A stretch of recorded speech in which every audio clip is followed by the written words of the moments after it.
Daniel chapter 4. King Nebuchadnezzar, to the peoples, nations, and men of every language who live in all the world, may you prosper greatly. It is my pleasure to tell you about the miraculous signs and wonders that the Most High God has performed for me. How great are His signs, how mighty are His wonders. His kingdom is an eternal kingdom. His dominion endures from generation to generation. I, Nebuchadnezzar, was at home in my palace, contented and prosperous. I had a dream that made me afraid. As I was lying in my bed, the images and visions that passed through my mind terrified me. So I commanded that all the wise men of Babylon be brought before me to interpret the dream for me. When magicians, enchanters, astrologers, and diviners came, I told them the dream, but they could not interpret it for me. Finally, Daniel came into my presence, and I told him the dream. He is called Belteshazzar, after the name of my God, and the spirit of the holy gods is in him. I said, Belteshazzar, chief of the magicians, I know that the spirit of the holy gods is in you, and no mystery is too difficult for you. Here is my dream. Interpret it for me. These are the visions I saw while lying on my bed. I looked, and there before me stood a tree in the middle of the land. Its height was enormous. The tree grew large and strong, and its top touched the sky. It was visible to the end of the earth. Its leaves were beautiful, its fruit abundant, and on it was food for all. Under it the beasts of the field found shelter, and the birds of the air lived in its branches. From it every creature was fed. In the visions I saw while lying on my bed, I looked, and there before me was a messenger, a holy one, coming down from heaven. He called in a loud voice, "Cut down the tree, and trim off its branches. Strip off its leaves, and scatter its fruit. Let the animals flee from under it, and the birds from its branches. But let the stump and its roots, bound with iron and bronze, remain in the ground in the grass of the field. Let him be drenched with the dew of heaven, and let him live with the animals among the plants of the earth. Let his mind be changed from that of a man, and let him be given the mind of an animal, till 7 times pass by for him." The decision is announced by messengers. The holy ones declare the verdict, so that the living may know that the Most High God is sovereign over the kingdoms of men, and gives them to anyone who wishes, and sets over them the lowliest of men. This is the dream that I, Nebuchadnezzar, had.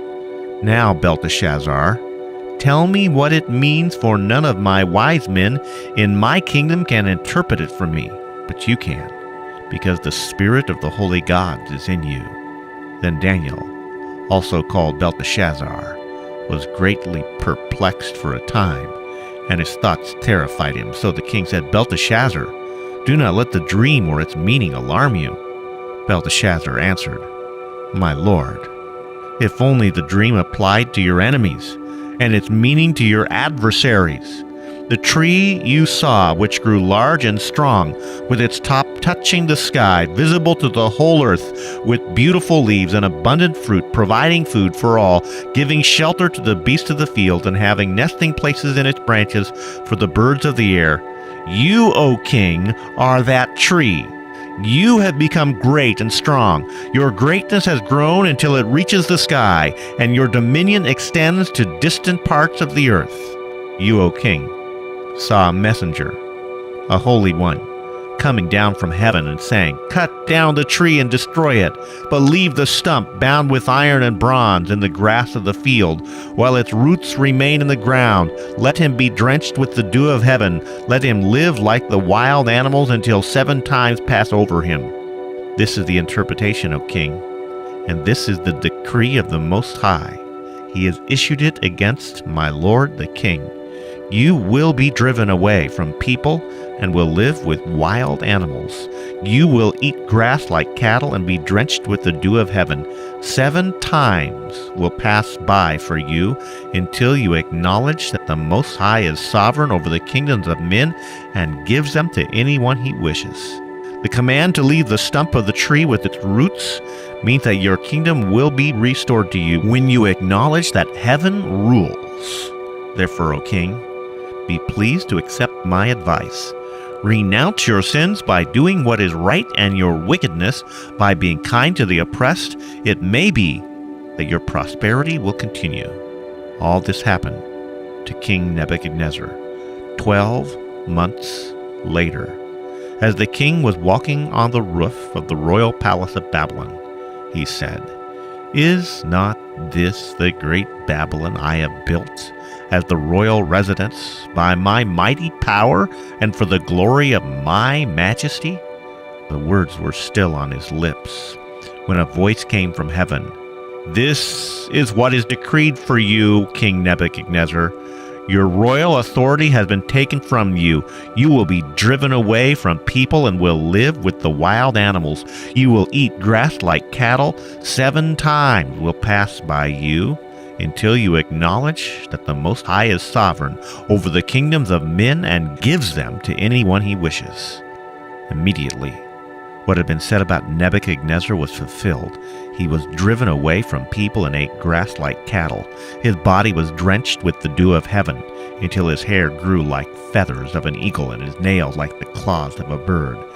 At the end of that time, I, Nebuchadnezzar, raised my eyes toward heaven, and my sanity was restored.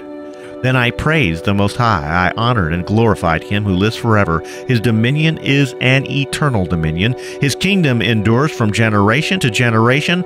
All the peoples of the earth are regarded as nothing. He does as he pleases with the powers of heaven and the peoples of the earth. No one can hold back his hand or say to him, "What have you done?"